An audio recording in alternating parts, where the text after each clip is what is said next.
Ya, sekarang pertemuan Kitab Tauhid episode ke-41 insyaallah. Pembahasannya tentang jangan jadi musyrik. Jadi pembahasan di malam hari ini tuh teman-teman bisa dibilang ini tuh kayak summary dari pertemuan-pertemuan sebelumnya. Karena ini penyempurna dari episode kemarin, ya. Penyempurna dari episode kemarin. Kita akan temukan banyak dalil-dalil yang akan disampaikan di sini itu mirip dengan apa-apa yang udah pernah kita bahas. Makanya nggak terlalu panjang insyaallah di malam hari ini. Baik, bismillahirrahmanirrahim wassalatu wassalam ala rasulillah. Innal hamdalillah nahmaduhu wa nasta'inuhu wa nastaghfiruh. Sungguh segala puja dan puji hanya milik Allah. Kita puji Dia, kita mohon pertolongan dan ampunannya. Wa na'udzu billahi min syururi anfusina wa min sayyiati a'malina. Kita mohon perlindungan kepada Allah dari keburukan diri kita dan keburukan amal perbuatan kita. May yahdihillahu fala mudhillalah. Barang siapa yang Allah beri hidayah, tak akan ada seorang pun yang bisa menyesatkan. Wa may yudlil fala hadiyalah. Dan barang siapa yang Allah sesatkan, tak akan ada seorang pun yang bisa memberi petunjuk. Asyhadu an la ilaha illallah. Aku bersaksi tiada Tuhan yang berhak disembah dengan benar kecuali Allah. Wa asyhadu anna Muhammadan abduhu wa rasuluh. Dan aku pun bersaksi Muhammad adalah hamba dan rasulnya. Amma ba'du. Allahumma salli wa sallim ala Muhammad wa ala ali Muhammad.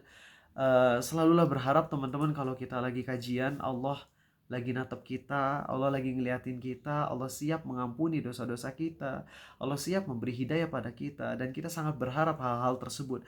Namun di sisi lain kita juga khawatir kalau amal ini gak diterima, khawatir Allah murka, khawatir Allah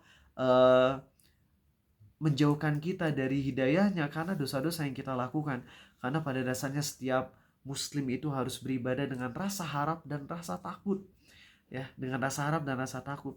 Aing ngingetin bahwasanya Allah, apa sih Allah artinya? Ketika kita ngucapin la ilaha illallah, tiada Tuhan yang berhak disembah dengan benar kecuali Allah, apa sih arti dari Allah? Udah bahas ya. Allah itu kalau dari kata bahasa Arabnya itu ya, kalau kita bisa kata dasarnya itu adalah dari al-ilah, ya. Al-ilah yang artinya adalah ilah, artinya adalah Tuhan yang disembah dengan penuh ketundukan, ya, keikhlasan, kejujuran, cinta, dan taubat, ya. Bukan cuma 5 poin ini ya, tapi ini setidaknya merangkum yang terbesarnya. Jadi al-ilah itu artinya adalah Tuhan yang kita sembah dengan penuh ketundukan, penuh keikhlasan, jujur, cinta, dan taubat. Karena kalau udah cinta, otomatis kita nggak mau nyakitin orang yang kita cintai kan. Nah ketika kita cinta Allah, otomatis kita nggak mau nyakitin Allah. Walaupun Allah maha kuat, tapi ketika kita ngomong kita menyakiti Allah itu maksudnya bahasa kiasan ya. Karena Allah nggak akan bisa tersakiti dalam artian Allah jadi rugi itu dengan kita nggak menyembahnya. Nah ketika kita punya 5 poin ini, ya, ketika kita bilang Allah, maka kita yakin Allah itu adalah Tuhanku yang patut aku sembah dengan penuh ketundukan. Artinya aku nyembah Allah tuh nggak boleh dengan rasa hati yang berat gitu, ya, gak boleh dengan keberatan hati. Keberatan di sini tuh maksudnya benci gitu loh. Kalau berat versi apa ya, nafsu manusia wajar karena bangun tidur untuk sholat subuh itu berat, iya. Tapi kita nggak benci dengan sholat subuh, ya. Hanya saja badan kita emang berat, itu wajar. Tapi ketika kita ingat itu Allah tuh udah maha baik ke kita, maka kita akan beribadah dengan penuh ketundukan, ya. Bukan dengan terpaksa, bukan dengan hati yang benci tentunya. Dan kita pun jujur. Kita menyembah Allah benar-benar murni karena ini aturan Allah. Kita ikhlas. Kita nggak ria. Kita pun cinta. Kita melakukan ini dengan penuh cinta. Karena Allah udah ngasih kita banyak banget kebaikan, masa kita nggak cinta sih? Dan juga kita taubat pada Allah. Itu sekedar mengingatkan itu arti dari Allah ya. Jadi kalau kalian lagi nyebut Allah, makanya kalau misalnya ada syekh yang ketika khutbah Jumat cuman ngomong setelah rukun-rukunnya terpenuhi, itu syekh cuman ngomong apa coba? Tahu khutbahnya? Ittaqillah, ittaqillah, ittaqillah, beres. Tapi jemaah pada nangis. Karena ngerti. Maksud ittaqillah artinya adalah kalian harus takut kepada Tuhan kalian yang seharusnya kalian sembah dengan penuh ketundukan, dengan penuh keikhlasan, dengan penuh kejujuran, dengan rasa cinta, dengan taubat. Tapi kok kalian nggak ngelakuin itu sih? Tapi kok kalian malah ngelakuin yang sebaliknya? Kalian sembah Allah dengan hati yang begitu menggerutu. Kalian sembah Allah dengan penuh keinginan-keinginan duniawi. Kalian sembah Allah, tapi kalian bermaksiat juga padanya, padahal ngakunya cinta. Kalian harusnya taubat padanya, tapi kalian bermaksiat terus. Wah. Jadi ittaqillah itu merangkum poin-poin tadi gitu, makanya bisa bikin nangis. Ya, itulah arti dari Allah ya. Tuhan yang kita sembah dengan penuh ketundukan, penuh kejujuran, keikhlasan, cinta, dan taubat. Nah, sekarang kita akan bahas teman-teman beberapa dalil ya. Yang pertama adalah, mau tahu apa surat pertama di Al-Quran? Hah? Al-Alaq. Hah? Surat apa? Surat pertama di Al-Quran. Al-Fatihah. Farid? Al-Alaq apa Al-Fatihah kalian teh? Bingung dah kalian. Yang turun pertama Al-Alaq, tapi yang diurutkan itu adalah Al-Fatihah. Nah teman-teman perlu kalian tahu ya, bahwasanya ulama berbeda pendapat apakah urutan surat itu firman adalah perintah dari Allah atau bukan. Kalau urutan ayat jelas itu dari Allah. Jadi kalian nggak boleh baca Quran dengan urutan yang diacak-adut, nggak boleh ya. Misalnya kalian ngebaca Allamal Qur'an fabi'ayyi ala'i rabbikuma tukadziban ar-Rahman. Wow, itu bahaya itu. Ngacak-ngacak urutan ayat Quran nggak boleh. Nggak boleh. Urutan Quran ayatnya itu langsung dari Allah kepada nabinya SAW, yang mana kita nggak boleh acak-acak. Kalau lagi ngebaca nggak boleh diacak-acak. Ya. Adapun urutan surat, ulama berbeda pendapat. Apakah itu perintah dari Allah juga untuk ngurutinnya seperti yang kita tahu sekarang?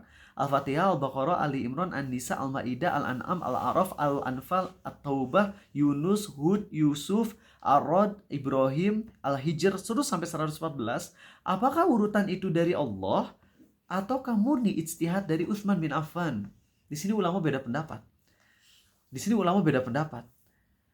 Tapi bagi ulama yang berpendapat bahwasanya urutan Quran ini berdasarkan Utsman bin Affan, bukan firman dari Allah, tapi berdasarkan ijtihad dari Utsman bin Affan, tetap aja apa kata Nabi SAW, ikutilah sunnahku dan sunnah khulafur rasyidin setelahku. Siapa khulafur rasyidin setelah Nabi SAW? Salah satunya Utsman.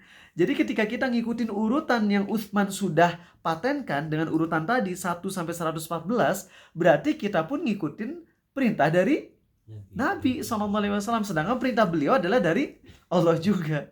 Dan kalau kalian mau jeli ya, mau ikut pendapat ulama yang pertama atau kedua, kalau kalian belajar tafsir, kalian akan tahu kehebatan Utsman bin Affan dalam memahami korelasi antara satu ayat dengan ayat lainnya, dan juga antara satu surat dengan surat lainnya. Itu tuh amazing banget teman-teman. Ketika Arizal nge-privat salah satu dari kalian surah Al-Quraisy, itu kita bahas, privat cuma duaan doang.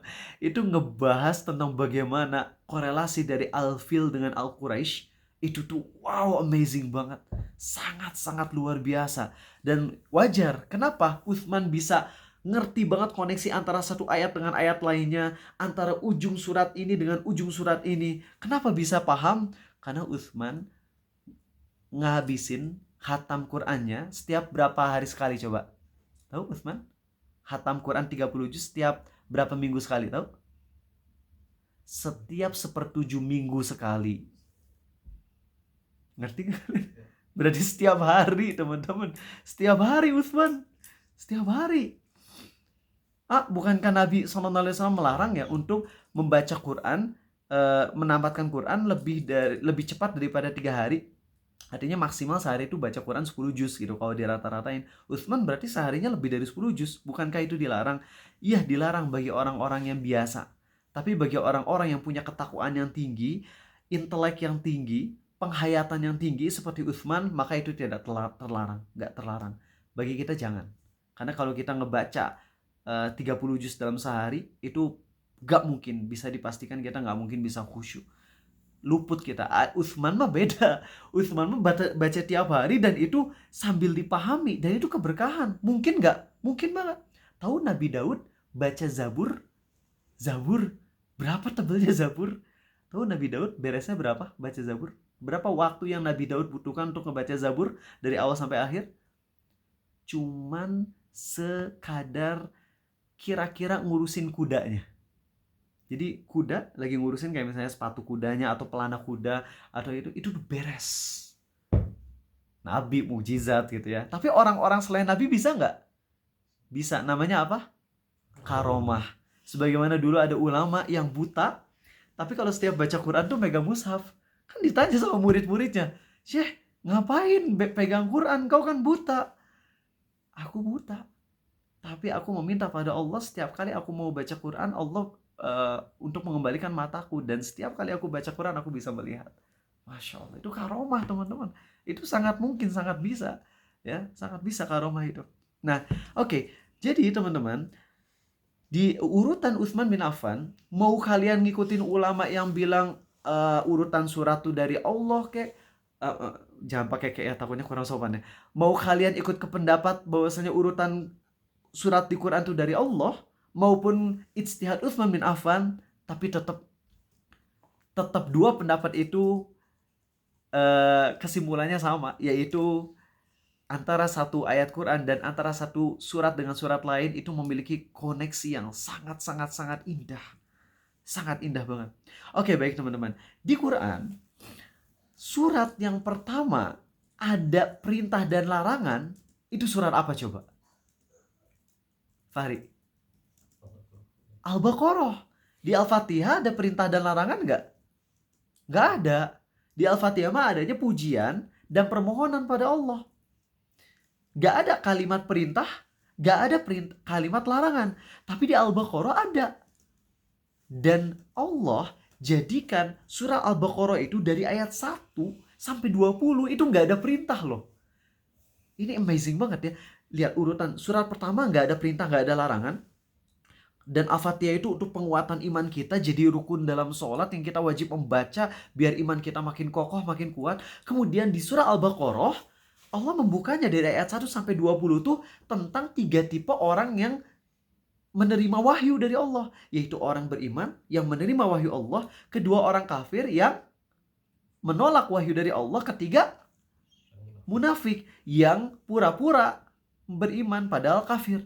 Nah, setelah itu jadi seakan-akan ya dari ayat 1 Al-Fatihah sampai ayat 20 Al-Baqarah itu tuh persiapan dulu. Persiapan dulu iman kuat, persiapan untuk bisa mendengar perintah dari Allah dan siap untuk menjauhi larangan Allah.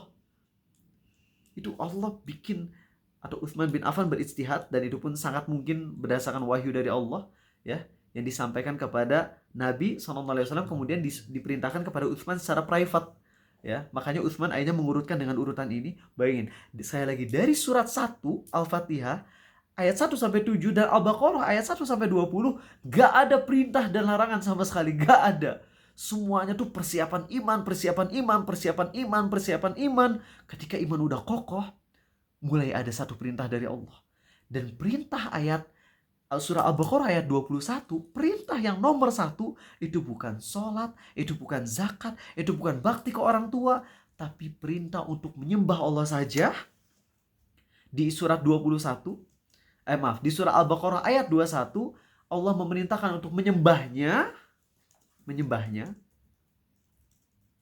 Jadi di ayat 21 Allah belum melarang musyrik. Allah cuma nyuruh sembahlah Allah. Mau nanya, orang Kristen nyembah Allah nggak? Nyembah. Orang Yahudi nyembah Allah nggak? Nyembah. Jadi orang Kristen sama Yahudi masih bisa ngamalin Al-Baqarah ayat 21 nggak? Masih bisa. Masih bisa. Kan perintahnya, ya ayuhan nasu ubudu rabbakumul ladzi khalaqakum wal ladzina min qablikum la'allakum tattaqun. Wahai manusia, sembahlah Allah yang telah menciptakan kalian dan orang-orang sebelum kalian agar kalian bertakwa.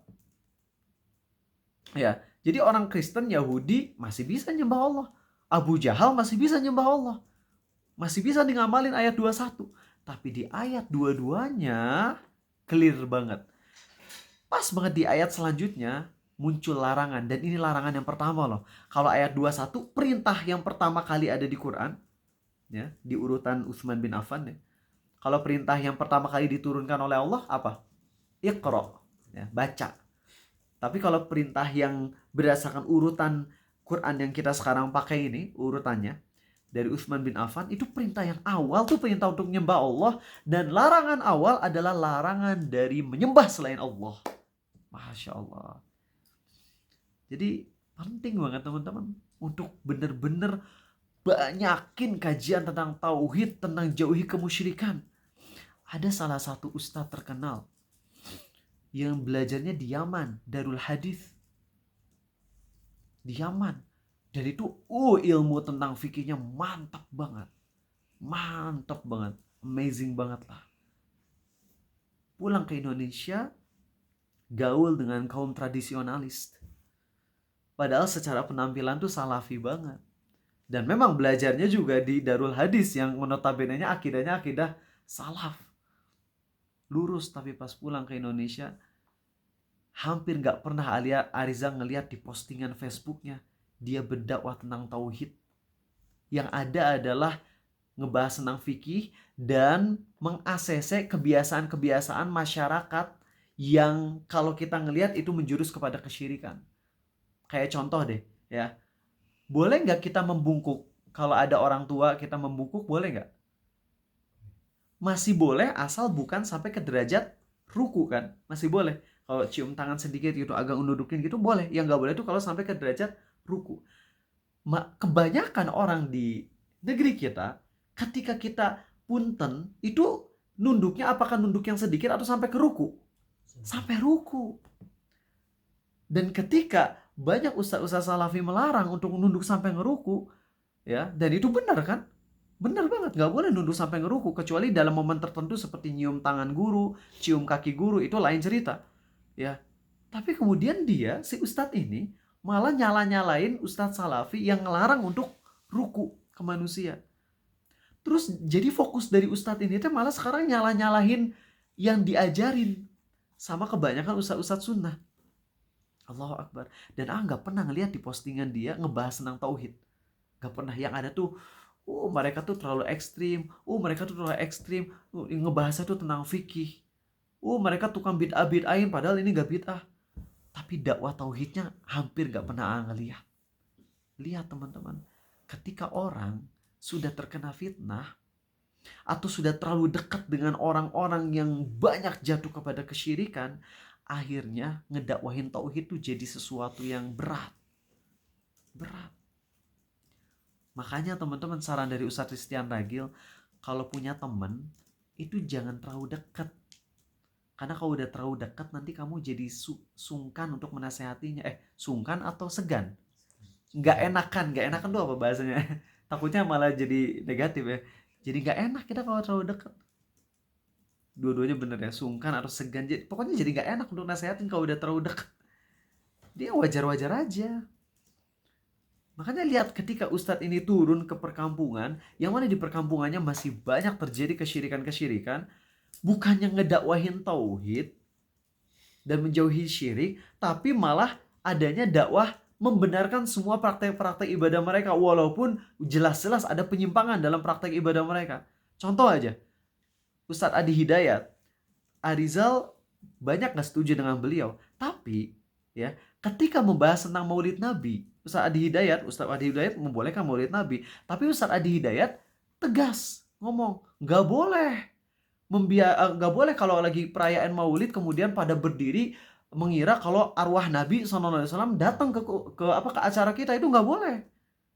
Jadi masih ada sisi ketegasan gitu Ustadz Adi Hidayat kepada praktek-praktek yang menyimpang kayak gini. Tapi Ustadz tadi yang Arizal nggak sebut namanya ya, itu dia nggak ngebahas. Yang dia bahas adalah silakan kalau mau merayakan Maulid Nabi nggak ada masalah, silakan kalau mau ngelakuin ini nggak bid'ah, ini nggak bid'ah, ini nggak bid'ah, ini nggak bid'ah. Tapi masyarakat prakteknya ketika lagi melakukan acara Maulid Nabi aja, ya, itu tuh banyak teman-teman yang ketika acara Maulid mereka ngasih parfum, kemudian meyakini kalau Nabi SAW tuh arwahnya bergentayangan. Sehingga kalau ada 10 maulid Nabi di tempat yang berbeda, otomatis Nabi SAW jadi ada 10 datang ke acara masing-masing. Coba keyakinan kayak gini. Apa ini nggak menyimpang keyakinan kayak gini? Tapi ustadz tersebut nggak mau menasehati. Kenapa? Karena udah terlalu nyaman dekat sama orang-orang sehingga jadi nggak mau lagi menasehati. Tapi Allah lihat menegur kita. Seakan-akan Allah menegur kita gitu ya. Lewat Utsman bin Affan yang mengurutkan surat-surat Al-Quran itu seperti ini. Al-Fatihah, Al-Baqarah. Kemudian ayat yang paling pertama muncul adalah perintah untuk menyembah Allah. Kemudian larangan yang pertama muncul adalah larangan untuk menyembah selain Allah. Larangan. Penting teman-teman untuk ngingetin kayak gini. Sangat penting. AA nih, kalau AA diundang untuk acara-acara tablik akbar yang gak sesuai dengan Quran dan Sunnah, seperti acara misalnya ulang tahun, ya, acara maulid misalnya, acara Isra Mi'raj, hadir sebagai pemateri. Tapi tetap sampaikan yang syirik mah syirik.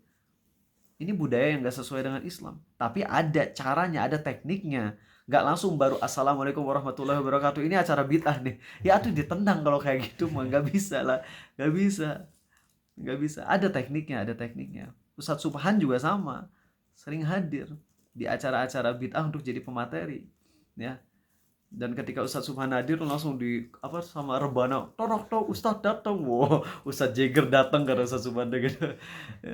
Nah, tapi jadi sekali lagi maaf kalau ayat pertama Ariza agak panjang ngebahasnya. Untuk ngingetin kalian, penting untuk ngebahas tauhid tuh penting. Dan rata-rata ngelihat ustadz-ustadz yang concernnya di selain tauhid, ya, yang concernnya nggak terlalu concern sama pembahasan tauhid, rata-rata mereka tuh enggan untuk menasehati ustadz lain yang keliru. Coba aja kalian lihat dari ustadz-ustadz yang terkenal yang nggak ada kajian khusus pembahasan tentang tauhid, ketika ada kekeliruan besar yang dilakukan oleh ustadz lain, maka ustadz ini enggan menasehati ustadz yang keliru tersebut dengan alasan demi menjaga persatuan biar umat Islam tidak terkecoh. Dan kalian akan menemukan yang sebaliknya. Ustadz-ustadz yang sering mengajarkan tauhid, akidah, ketika ada ustadz lain melakukan kekeliruan, maka ustadz-ustadz ini gak malu untuk menasehati ustadz yang keliru tersebut. Kok bisa gitu?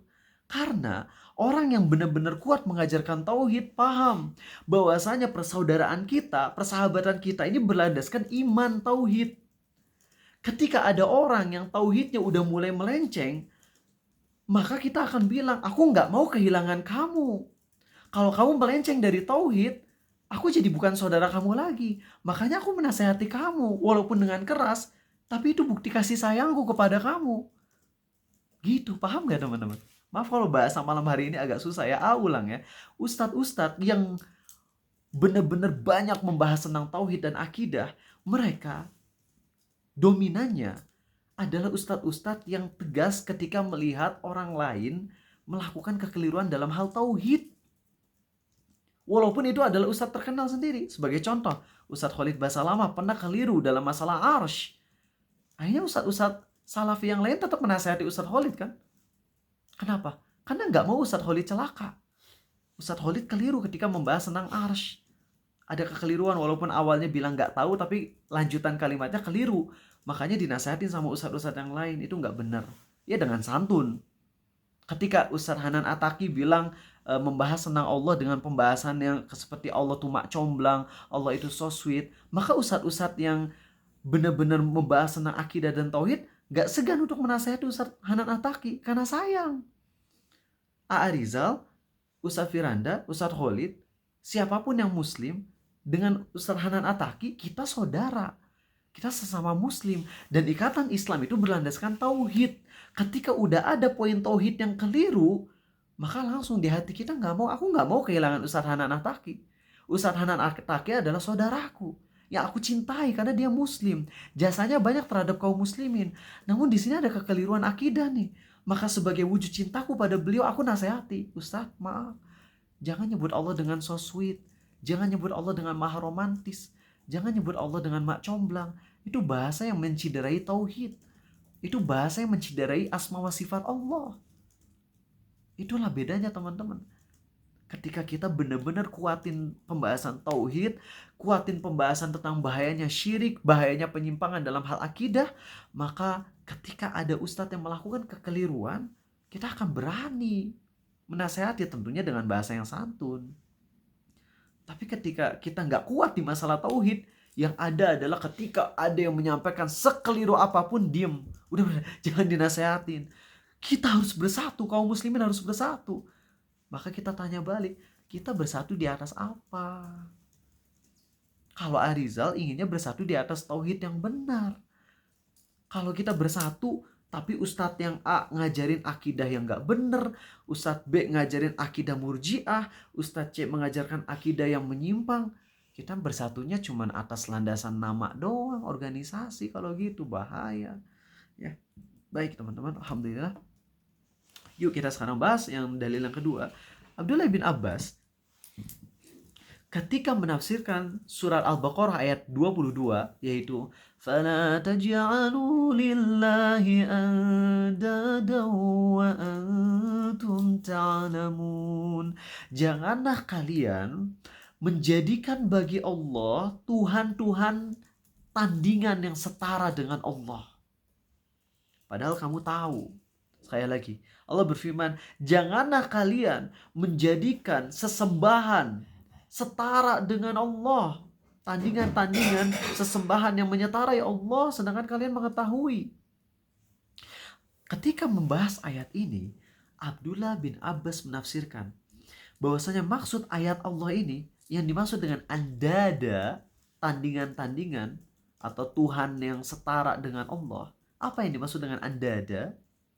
Maksud andad adalah syirik, yang mana kesyirikan ini lebih samar daripada langkah kaki semut kecil di atas batu hitam di kegelapan malam. Di antara contoh kesyirikan tersebut adalah satu, yakni ucapan demi Allah dan demi kehidupanmu wahai fulan. Itu contoh pertama yang disampaikan oleh Abdullah bin Abbas, ya. Demi Allah dan demi kehidupanmu wahai fulan. Contoh kedua, ucapan demi hidupku. Tapi nanti untuk demi hidupku nanti jelasin ya, karena beda dengan pemahaman bahasa Indonesia. Ketiga, statement yang syirik ini. Apa yang ketiga? Kalau aja bukan karena anjing ini, tentu kita udah kecurian. Itu yang ketiga. Keempat, sama dengan yang tadi anjing, cuma diganti dengan angsa. Ya, kan kalau tadi kalau aja bukan karena anjing ini pasti kita udah kecurian. Kalau yang keempat, kalau aja bukan karena angsa ini pasti kita udah kecurian. Contoh kesyirikan kelima, ini terjadi atas kehendak Allah dan kehendakmu. Keenam, kalau aja bukan karena Allah dan dia. Nah, kemudian itu contoh-contoh yang disampaikan oleh Abdullah bin Abbas. Beliau berkata, janganlah menyertakan fulan dalam ucapan-ucapan tadi. Cukup Allah saja. Cukup Allah saja. Jangan sertakan fulan dalam ucapan-ucapan tadi, karena itu adalah kesyirikan. Baik, nanti kita akan bahas satu persatu, teman-teman. Tenang. Mungkin kalian terutama yang baru hadir di kajian malam hari ini akan bengong gitu. Ini Arizal bahas apa? Wajar. Mungkin kalian baru pertama kali datang. Tenang aja. Kalian gak ketinggalan kok. Gak ketinggalan sedikit, tapi banyak ketinggalannya ya kalian. Bisa dengar di kajian Arizal di YouTube Abu Takeru, judulnya Tauhid, dari episode 1 ya. 1, 2, 3, runut aja. Nanti kalian akan ngerti kok, tenang aja. Oke, baik teman-teman. Untuk pertama, tadi Abdullah bin Abbas, contohnya apa sih? Tadi Rafiq? Demi Allah dan demi kehidupanmu wahai fulan. Demi Allah dan demi kehidupanmu. Jadi teman-teman, ini masuk ke bab sumpah demi selain Allah. Kita nggak boleh bersumpah demi selain Allah. Bersumpah demi selain Allah adalah syirik. Sumpah demi selain Allah itu syirik. Ya. Nabi kita SAW bersabda dalam hadis sahih riwayat Al-Hakim dan At-Tirmidzi, Beliau bersabda, "Man halafa bi ghairillah faqad kafara aw asyrak." Barang siapa bersumpah dengan nama selain Allah, maka dia telah kafir atau musyrik atau syirik. Ya. Jadi kita nggak boleh sumpah demi selain Allah, nggak boleh. Sumpah demi Muhammad SAW. Apalagi yang lebih parah, sumpah demi apapun, demi apapun. Demi apapun, nggak boleh. Itu musyrik, itu syirik. Bahkan ini ada kisah loh teman-teman. Jadi ada orang dulu pencuri. Dia tuh nyuri ikan. Nah pas mau ketahuan akhirnya dia telan langsung ikannya. Bayangin nyuri ikan, mau ketahuan ditelan ikannya. Gluk. Ada orang yang interogasi, "Hei, kamu nyuri ikan ya?" "Enggak." Terus langsung yang penginterogasinya bilang, demi Allah saya nggak nyuri ikan. Demi Allah nggak nyuri ikan. Demi Allah saya nggak nyuri ikan. Akhirnya si yang interogasinya nyuruh gini, "Kalau begitu sumpah demi Badui, demi apa? Demi Abdul Qadir Al-Jailani atau demi siapa gitu. Pokoknya bersumpahlah kamu dengan nama ulama A gitu ya. Anggap aja Al-Badawi ya, Al-Badawi. Bersumpahlah kamu demi nama Al-Badawi." Langsung itu si pencurinya tiba-tiba langsung mual dan keluar itu si ikannya. Apa maksudnya? Si orang ini ketika bersumpah demi Allah, dia ngerasa biasa-biasa aja, dia bohong.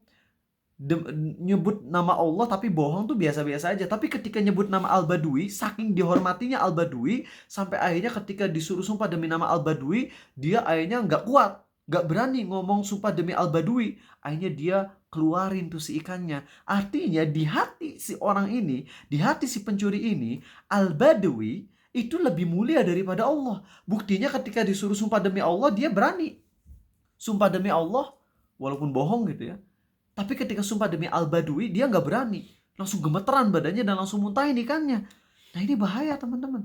Bersumpah demi selain Allah itu musyrik, itu kesyirikan. Itu kesyirikan. Kalau kita sumpahnya main-main, maksudnya sumpahnya cuman di lisan doang gitu. Nggak dimaksudkan, cuman iseng-iseng doang lah. Sumpah demi kamu, sumpah demi dia, sumpah demi fulan. Itu syirik kecil. Adapun kalau misalnya sumpahnya disertai dengan pengagungan terhadap nama yang kita sebut itu, misalnya bilang sumpah demi Daniel, dan Ariza sangat mengagungkan Daniel, itu jadi syirik akbar bisa jadi. Dan itu udah kita bahas ya di episode keberapa, demi Alex tuh ya. Udah pernah dulu viral demi Alex ya. Itu udah kita bahas di bab sumpah, lupa bab keberapa, kayaknya belasan deh ya. Hati-hati ya, gak boleh sumpah demi selain Allah. Nah ini lihat teman-teman, ucapan dari Abdullah bin Mas'ud ini keren banget ya. Abdullah bin Mas'ud berkata, "La an ahlifa billahi kadhiban ahabbu ilayya min ahlifa bighairihi shadiqan." Sungguh bersumpah dengan nama Allah tapi bohong lebih aku sukai daripada sumpah dengan nama selain Allah tapi jujur. Contoh nih, baju Ariza warnanya apa ini? Merah ya. Ini contoh doang ya. Arizal ngomong kayak gini nih. Sumpah demi Allah, baju Arizal ini warnanya pink. Atau sumpah demi Allah, baju Arizal ini warnanya hijau. Arizal pakai sumpah demi Allah tapi bohong. Dosa besar nggak? Dosa besar banget. Sumpah demi Allah bohong itu dosanya sangat besar. Bahkan dalam hadis yang sahih riwayat Bukhari, yang makna hadisnya adalah kalau kita nih habis sholat asar jualan ngobrol pakai nama demi Allah, tapi itu sumpahnya sumpah palsu, misalnya barangnya cacat terus kita bilang sumpah demi Allah ini nggak cacat, itu kita masuk neraka, kita dimurkai sama Allah, abis-abisan siksaannya teman-teman. Jadi kalau kalian sumpah demi Allah tapi bohong itu dosanya besar. Arizal punya teman di Australia tuh, waktu Arizal di pesantren di Australia, itu mah lucu. Anggap aja si Hasan mukul si Mogu. Hasan mukul Mogu ya. Hasan mukul Mogu. Terus Mogu nanya, "Why did you punch me?" "Kenapa lo mukul gua?" Terus si Hasan ngomong, "Demi Allah saya nggak mukul kamu." Astagfirullah, di depan mata. Si Hasan mukul Mogu nanya, "Kenapa mukul saya?" Si Hasan bilang, "Saya demi Allah nggak mukul kamu." Itu kan udah jelas banget. Gila itu mah, sumpah demi Allah bohong. Dan bohongnya tuh udah jelas banget di depan orangnya. Yang dia udah tahu kalau dia mukul. Bilang demi Allah saya nggak mukul. Itu dosa besar banget. Pakai demi Allah tapi bohong itu besar dosanya.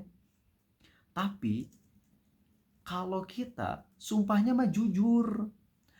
Demi Rasulullah ini bajunya merah. Demi Alex ini merah. Demi apapun warnanya merah ini. Itu dosanya di mata Allah lebih besar lagi. Kebayang gak sih? Jadi kalau sumpah demi Allah tapi bohong, itu tuh dosanya besar banget. Sedangkan sumpah jujur tapi pakai namanya selain Allah, itu dosanya lebih besar lagi. Yang lebih parah mah udah sumpahnya bohong pakai nama selain Allah. Wah, itu udah double aja tuh teman-teman. Itu dosanya super ekstrim besar. Makanya kenapa Abdullah bin Mas'ud berkata, aku pakai demi Allah tapi bohong, itu lebih aku sukai daripada pakai selain nama Allah tapi jujur.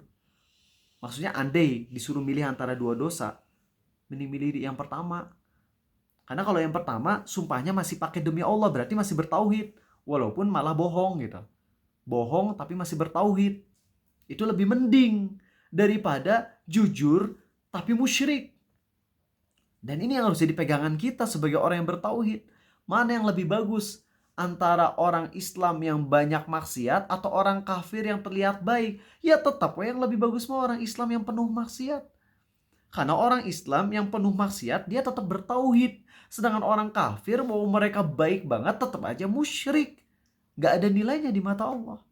Nah, lihat kalau kita paham nilai tauhid, kita nggak akan terkecoh sama beginian teman-teman. Ya rata-rata orang terkecoh gitu. Ketika sampai berani sumpah demi selain Allah tuh terkecoh banget.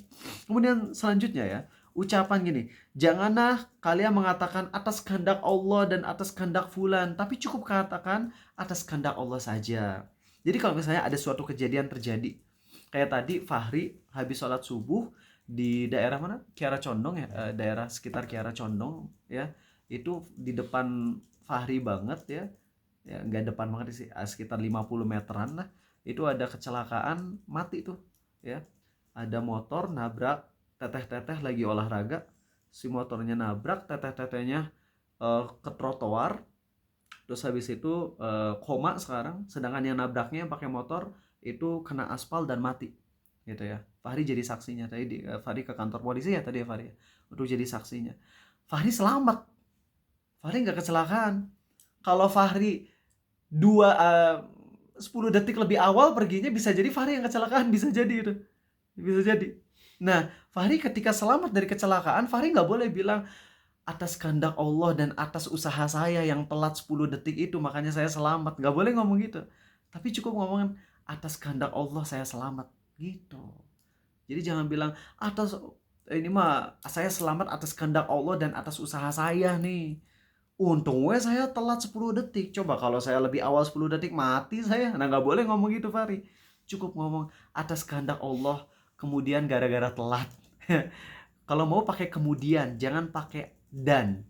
Jadi nggak, kalau kalian misalnya selamat dari kecelakaan, jangan ngomong wah ini semuanya atas pertolongan dari Allah dan keterlambatan saya jadinya selamat.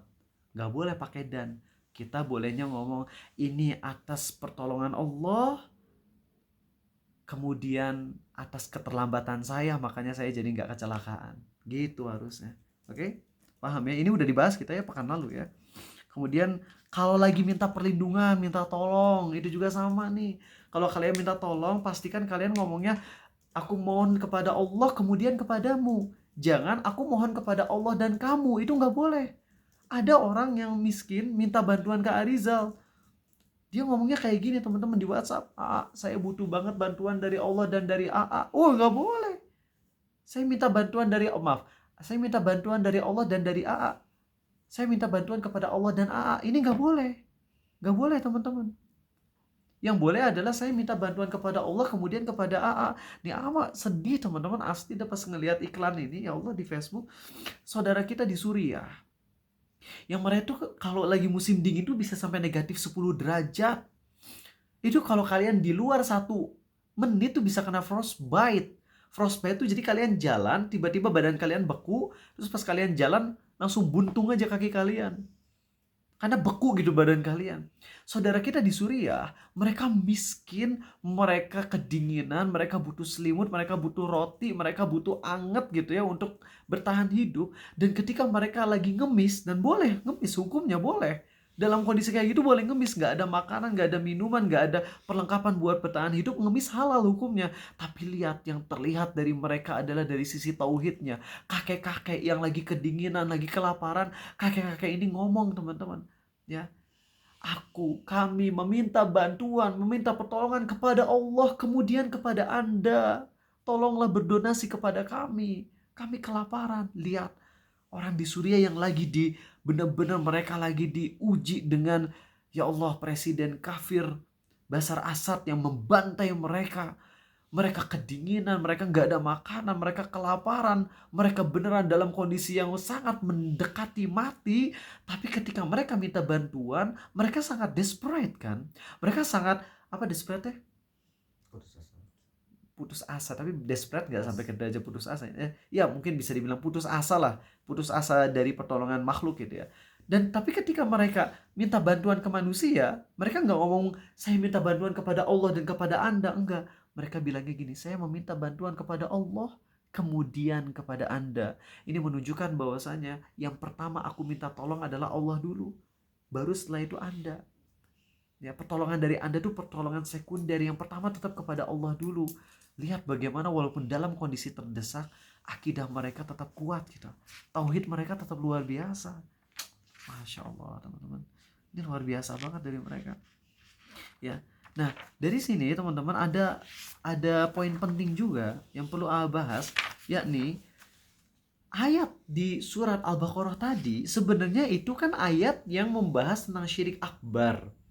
Tapi kok Abdullah bin Abbas malah menafsirkan dengan syirik asgor, syirik kecil? Maka jawabannya adalah, teman-teman, di dalam Al-Quran hampir seluruh ayat yang melarang untuk berbuat syirik itu asbabun nuzulnya adalah untuk syirik akbar. Pahami ini baik-baik ya. Kalian coba baca deh di dalam Al-Quran. Surat Al-Ma'idah, innahu may yusyrik billahi faqad harramallahu alaihil jannah wa ma'wahun nar wa ma lidh-dhalimin min ansar. Jadi semua ayat yang berbicara tentang jangan berbuat syirik, jangan menyembah selain Allah, jangan berbuat tandingan kepada Allah, itu tuh semuanya asbabun nuzulnya syirik apa? Akbar. Tapi nasihatnya para sahabat Nabi SAW menggunakan dalil-dalil larangan syirik akbar itu sama untuk larangan syirik kecil juga.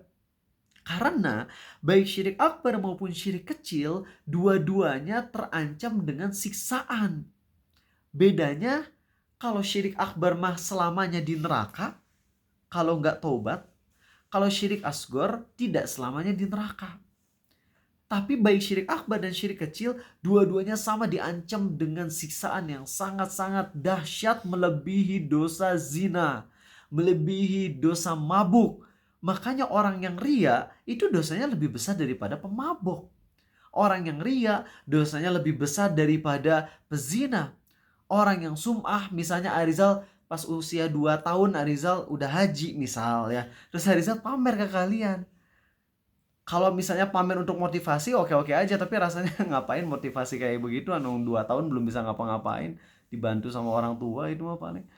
Itu kalau misalnya ada kecenderungan untuk sum'ah, sombong, ria, itu tuh dosanya melebihi dosa pezina. Ingat loh, nasihatin ini untuk diri kita, bukan untuk mamanya Torik, bukan ya.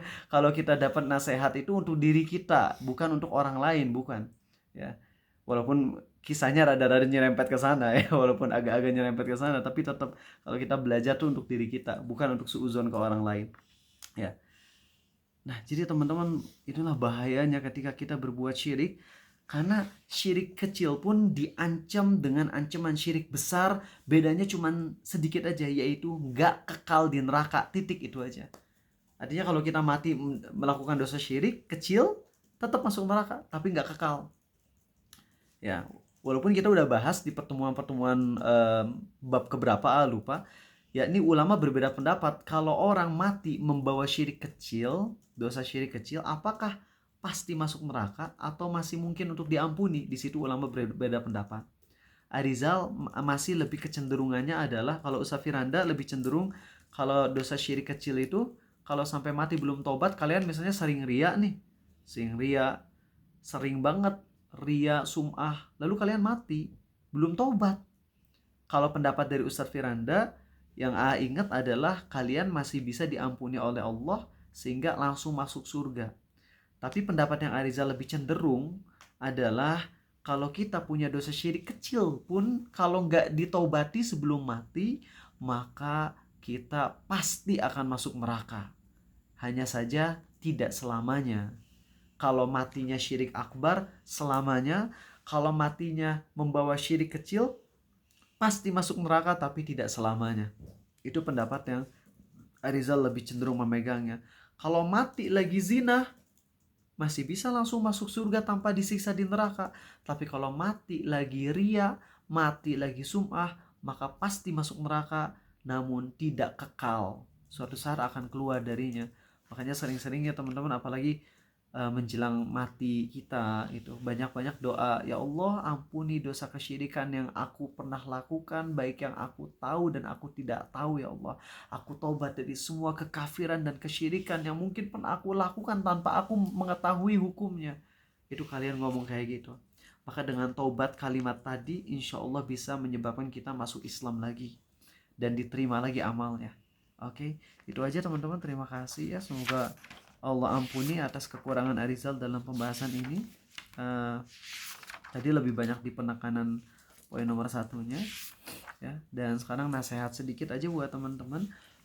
Nanti kita akan masuk ke pembahasan tentang bagaimana Nabi Yusuf itu terjaga dari perzinahan ya, ketika diajak zina oleh Zulaikha. Dan di situ ada kalimat innahu min ibadinal mukhlasin. Sesungguhnya dia termasuk hamba-hamba kami yang mukhlasin. Mukhlasin itu terpilih teman-teman. Yang terpilih ya.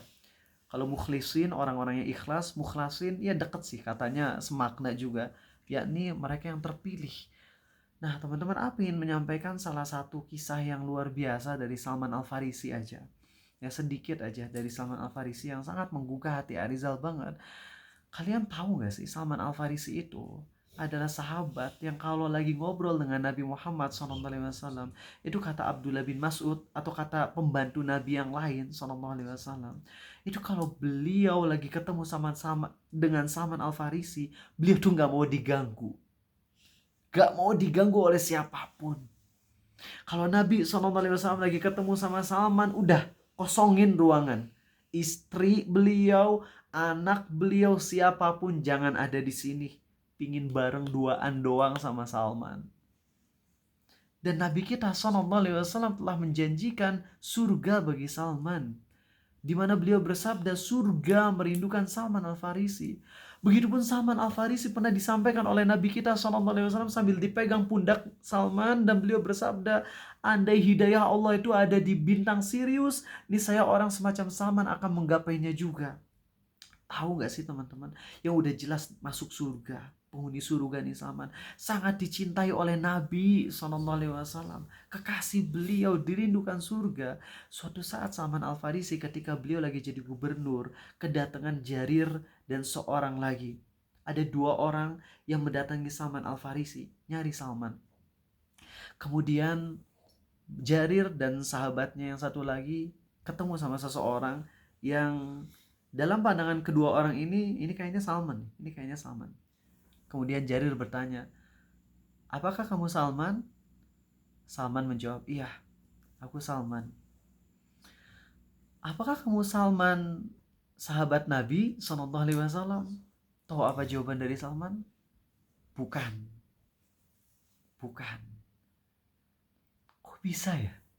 Kok bisa Salman ngomong aku bukan sahabat beliau? Padahal jelas dong, Salman kan sahabat Nabi SAW, dijamin surga dan sebagainya. Tapi ketika ditanya, apakah kamu Salman sahabat Nabi SAW? Bukan. Kemudian bingung, oh kayaknya ini salah orang nih. Kamu pernah nggak melihat Nabi SAW? Pernah nggak, wahai Salman, kamu duduk bersama Nabi SAW? Salman bilang, iya pernah. Aku pernah melihat, aku pernah duduk bersama beliau. Lah bukannya itu sahabat? Jarir bingung, kan pernah ketemu Nabi SAW, pernah duduk bareng beliau, kok kamu ngakunya bukan sahabat sih? Apa kata Salman Al-Farisi? Iya, aku melihat Nabi SAW. Iya, aku duduk bersama beliau. Tapi dalam pandanganku, yang namanya sahabat itu adalah orang yang bersama-sama masuk ke dalam surga. Sedangkan karena aku belum masuk surga. Bayangin manusia yang udah dijamin surga oleh Nabi SAW, tapi masih tetap setawadu itu dan mengatakan aku nggak tahu tempatku di mana nanti. Bayangin teman-teman, itulah mukhlasin, orang-orang yang terpilih, yaitu mereka yang dengan seabrek-abrek keutamaan mereka, mereka tetap low to the earth. Mereka tetap low ke bumi, tawadu, merasa diri gak ada apa-apanya. Dan inilah sifat-sifat sahabat Nabi kita SAW. Ketika Aisyah, Tolha bin Ubaidillah dan sahabat yang lain mengatakan, aku nih berharap kalau aku tuh diciptain sebagai seekor kambing aja yang kemudian disembelih, kemudian dijadikan sop, kemudian dimakan dagingku dan diseruput kuahku. Saking takutnya dengan hisab di hari kiamat. Dan itu real memang. Mereka bisa takut ini dari mana coba? Kalau kita kan harusnya udah happy, udah dijamin surga, happy. Apalagi Utsman tuh. Apapun yang dilakukan oleh Utsman setelah hari ini gak akan membahayakan dia. Kata Nabi SAW. Kan Utsman harusnya happy ya. Udah dong dijamin surga. Tapi kenapa Utsman tetap takut? Kenapa sahabat Nabi SAW tetap takut? Karena mereka paham dengan ilmu yang benar. Yakni apa? Tentang kengerian nabi di hari kiamat. Kengerian kondisi di hari kiamat sampai para nabi pun ketakutan.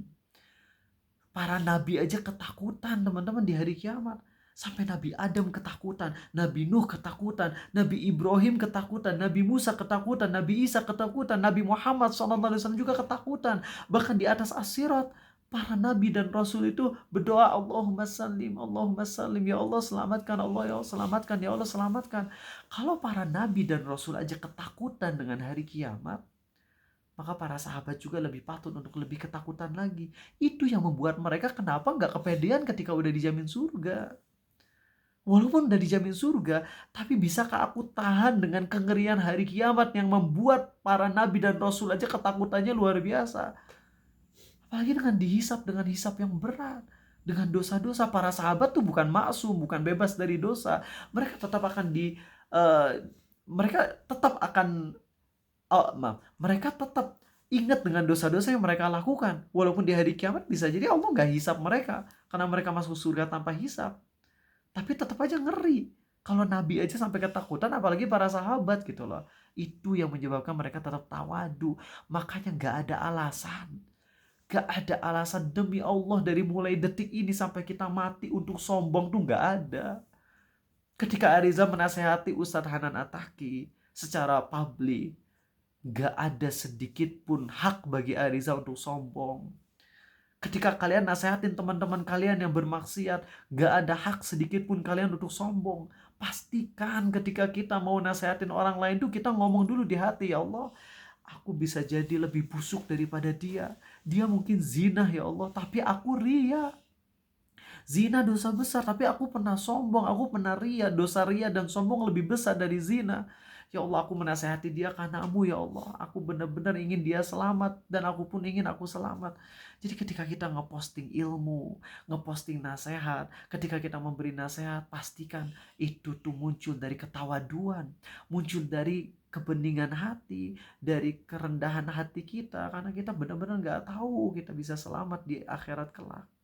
Insya Allah, kalau kita tetap memegang itu teman-teman, Allah akan jaga kita di atas Islam. Dan semoga Allah jadikan kita hambanya yang ketika ada kesombongan muncul di hati kita, kita langsung benar-benar membenci dan membuangnya ya. Amin ya rabbal alamin. Itu aja dari Arizal. Terima kasih teman-teman. Mohon maaf kalau malam hari ini mungkin banyak kekurangan. Silakan yang mungkin mau nanya pertanyaan bisa ditanyakan ya. Izin bertanya. Aku memohon kepada Allah, kemudian kepada kamu, itu kan boleh. Tetapi misalnya karena kita belum sempat memohon kepada Allah, tapi kita bilang gini saat meminta pertolongan ke seseorang, aku memohon kepada Allah kemudian kepada kamu, boleh. Aku memohon kepada Allah, boleh.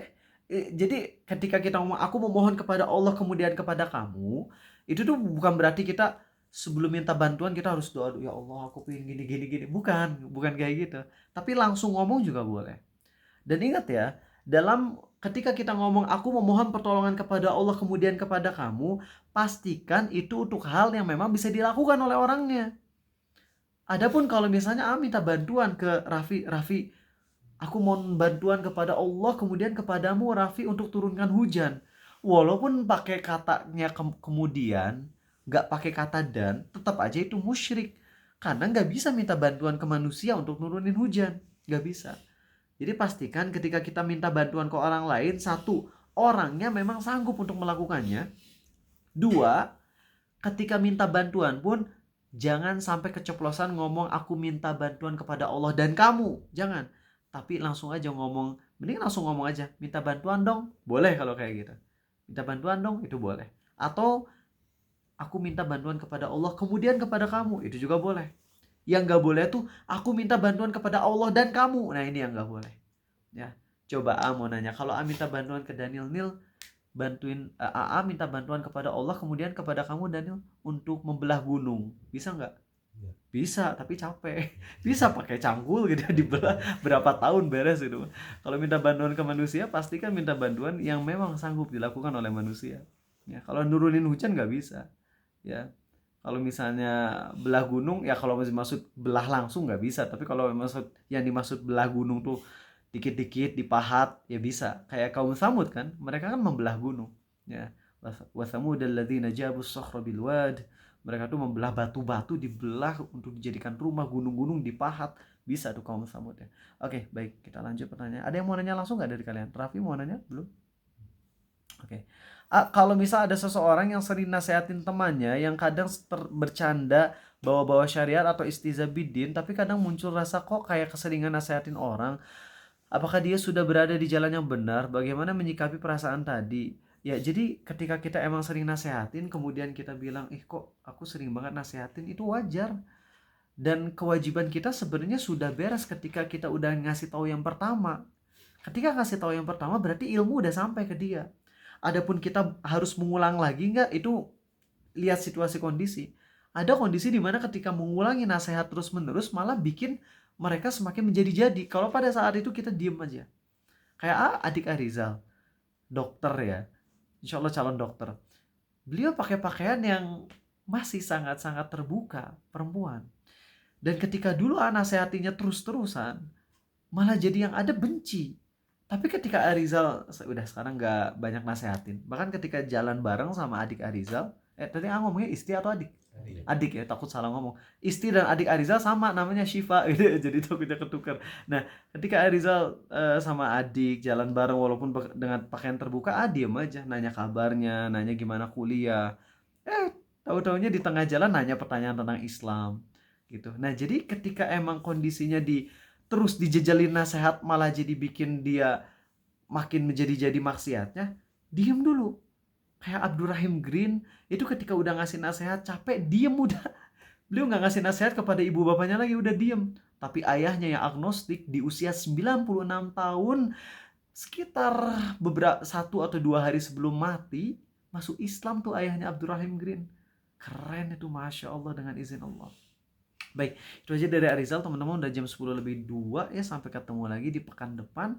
Mohon maaf nggak ada kajian Sabtu pagi ya, karena Arizalnya harus pergi. Dan ya semoga Allah istiqomahan kita di jalannya. Hati-hati dan selalu berdoa ke Allah supaya kita dimatikan dalam kondisi taubatan nasuha. Itu penting ya. Bukan cuma husnul khotimah, tapi secara spesifik minta agar mati dalam kondisi taubatan nasuha. Itu subhanakallahumma wa bihamdik, maha suci engkau ya Allah dan segala puji bagimu. Asyhadu an la ilaha illa anta, aku bersaksi tiada Tuhan yang berhak disembah kecuali engkau saja ya Allah. Astaghfiruka wa atubu ilaik. Aku mohon ampunan padamu dan aku taubat padamu. Assalamualaikum warahmatullahi wabarakatuh.